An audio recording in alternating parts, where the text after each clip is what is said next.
Shall we give a clap offering unto the Lord before we take Holy Communion? Amen. Hallelujah. Alam niyo, this verse, Acts 17, verse 28, ito po sana yung last week na i-share ko or i-prophesy nung tinawag ni Pastor. Pero the Lord told me na ito na lang yung verse na i-relate ko sa ating pagtanggap ng Holy Communion. In Acts 17 verse 28 it says, "For in Him we live and move and have our being." Napakaganda po, no? Sa communion po, ano po ang ibig sabihin ng salitang ito? It means from the beat of our heart to the breath of air in our lungs. Amen? The bread that is the symbol of Jesus suffering for us, ay inalay niya ang kanyang buhay para sa pamamagitan ng tinapay na yan, ay naalala natin bawat tibok ng ating puso, bawat hininga natin, ito ay dulot lahat ng sakripisyo ng ating Panginoong Jesus. Amen? Amen. God desires for us to have a healthy body. Amen? Because everything we have is because of God. All that we can see, smell, taste, touch, and hear. All things about life that we enjoy are made possible through Him. Hallelujah. Amen? Amen. Alam niyo, sa trabaho ko po, alam niyo, talagang meron po kaming group chat ng yung pong birth. Alam niyo po ba yung birth sa barangay? Yung Barangay Health Emergency Response Team. Birth po yun. Pagka nakikita ko po yun, araw-araw po, 2 beses, 3 beses tatakbo yung ambulansya, susunduin yung pasyente, in the brink of death, no? Minsan serious na stroke. Lay hands ko na lang po yung cellphone ko. Talagang, tapos hindi pa tatanggapin doon sa ospital. Puno daw. Walang kama ng 1 beses nga ako, nagalit ako dahil 2 ho yung stretcher namin. Alam niyo yung isang stretcher na, pag inanyo niyo sa ambulansya, napakamahal ho, no? 25,000 po ang isa nun. Walang kama yung emergency ng ospital namin pagka laki-laki. So, iiwan namin yon. So, meron pa kaming isa. Meron pang isang pasyente. Di wala na namang kama doon sa emergency.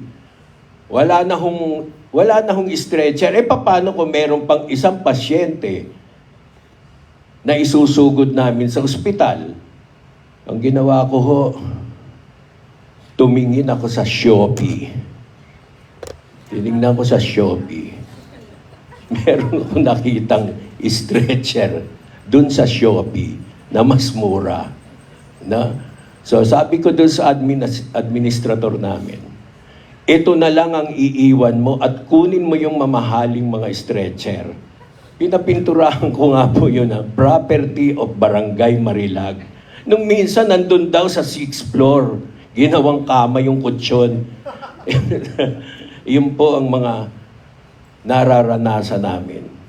Alam niyo po, di ko po alam kung yung mga sakit na yan, nalalaman natin dahil lang meron tayong social media. No? Bakit ba ganito? Ang dami-daming may sakit. Nung araw naman wala. Siguro hindi lang natin alam, no? Na talagang marami ring may sakit noon. Ngayon nababalitaan natin kung ano-ano na lang ho, no? So anyway, ang ganda-ganda po ng ipinaala sa ang paalala sa atin ng buong may kapal ng Diyos natin. For in Him we live and move and have our being. So remember that whenever we take communion, sa pamamagitan niya, gumagalaw tayo, nabubuhay tayo, at ang ating being ay dulot niya. Amen?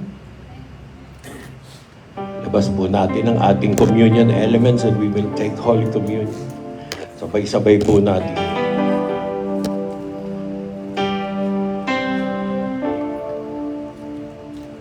So Father, we thank you, Father. We thank you for this bread. It is the symbol of your body, Father. For this symbolizes our movement, our life, and our being.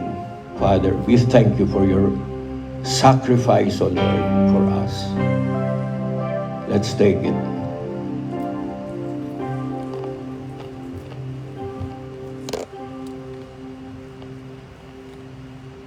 And we even thank you, Father, for this juice that symbolizes your blood. Thank you for the forgiveness of our sins.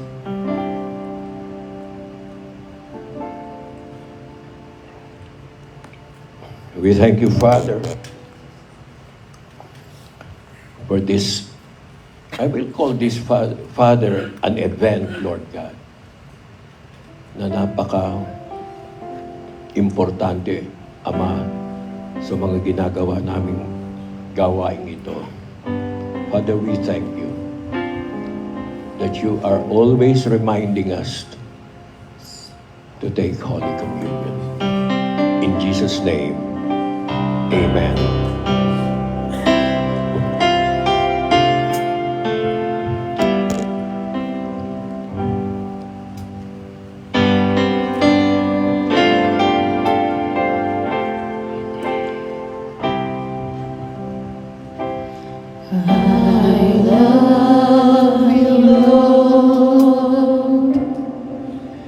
And I lift my voice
Hallelujah. As I said earlier in the service, let's pray for our country, because I know it's not an accident that I happened to see the news yesterday, and I heard and I saw this lady na hindi ko naman kakilala, yung pinakukulong sa correctional mula dun sa Congress, na iyak ng iyak. Alam nyo, natatouch ako sa ganon dahil ayokong maatake sa puso o ma-stroke ang tao, di ba? Actually, pinag-pray ko nga, puro healing. And itong mga ganitong pangyayari, people could die because of the stress and all of this. And all because of politics. So, may political crisis tayo. Ito pa, sinabi ng Vice President, balita ko, pinapapatay ako. So, nagbili na ako na kung mapapatay ako, patayin na si Bongbong, si asawa ni Bongbong, at saka yung kinamesa pa, si Romualdez. So, tapos, nakikisaw-saw na rin yung mga military, parang pinaalala sa atin na pwede silang mag-take over, di ba? So in other words, medyo magulo. Sometimes hindi tayo nagkakaproblema dito because we did not watch it, we don't know what's happening, but we should. And this is what we'll do. We'll pray in Tagalog because I don't want hindi ko gustong madinig pa nung mabanyaga dahil nakakahiya. Nahihiya ako eh. Yun ang isang nariramdaman ko, hiyang-hiya ako. Dito sa pinagawang palabas ng ating mga lingkod ng bayan.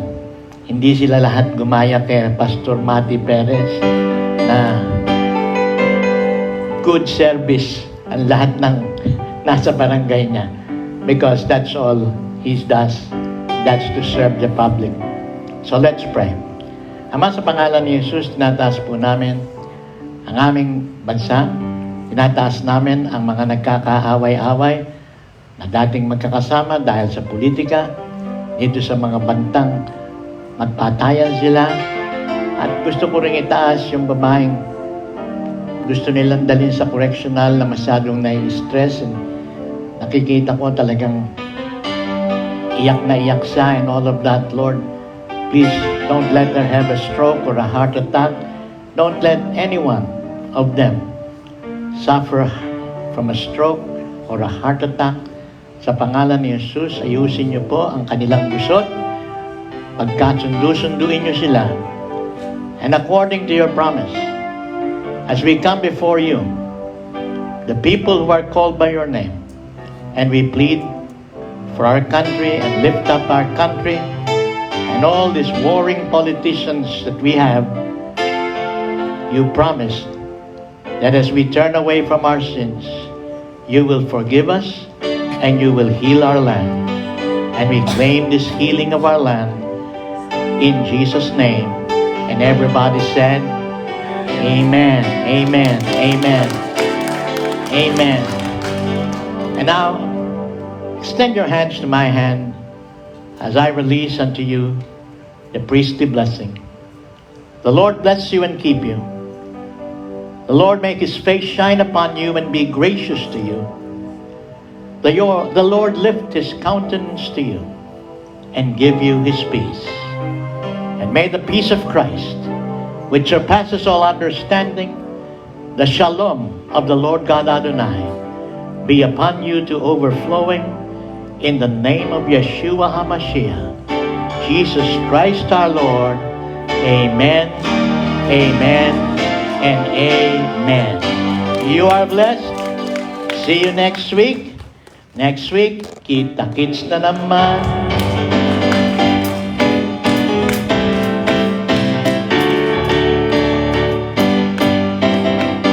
Kita-kits na naman.